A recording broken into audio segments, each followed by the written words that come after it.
In this video, we'll go over what to look for when purchasing 3D assets for use in RealityKit apps. As an example, we'll use Sketchfab. We'll navigate to sketchfab.com, select Buy Models, and in the drop-down, we'll select Furniture and Home. You can of course explore other categories, but in this course, we're building an AR furniture app. As you can see, there are many assets to pick from. However, we're going to refine our search by checking the box next to PBR. Before we pick an asset, let's take a quick detour to explore what PBR is about. Physically based rendering, also known as PBR, allows you to make your content appear more realistic.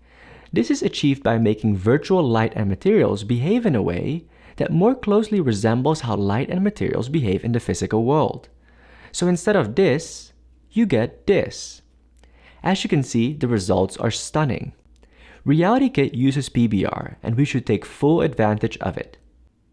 Now, there is something that can be confusing when dealing with PBR assets. PBR comes in two main flavors, also referred to as workflows. You can create PBR assets using the metal roughness workflow or the specular glossiness workflow.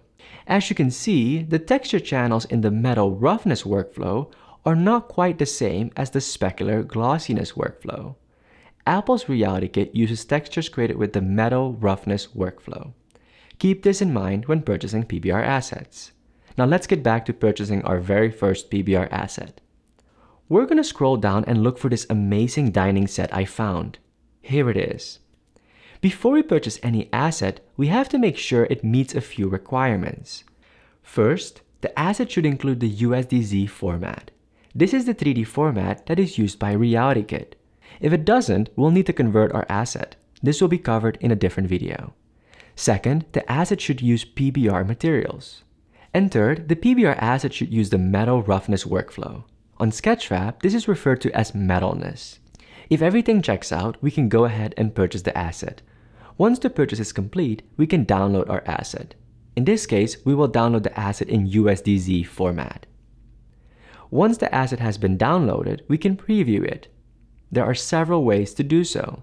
First, you can single-click on the asset in Finder and press the spacebar. Second, you can double-click on the asset to preview it in the 3D Asset Viewer in Xcode.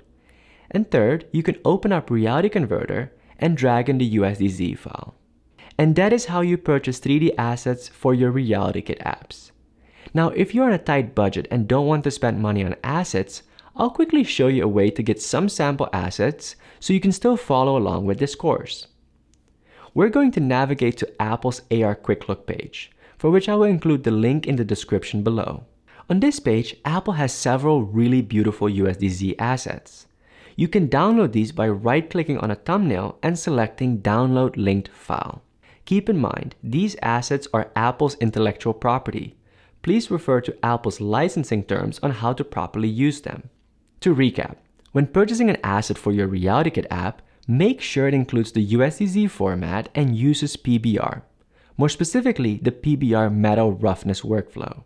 Viewing 3D assets can be done with Finder Preview, Xcode 3D Asset Viewer, and Reality Converter. And that's it for this video.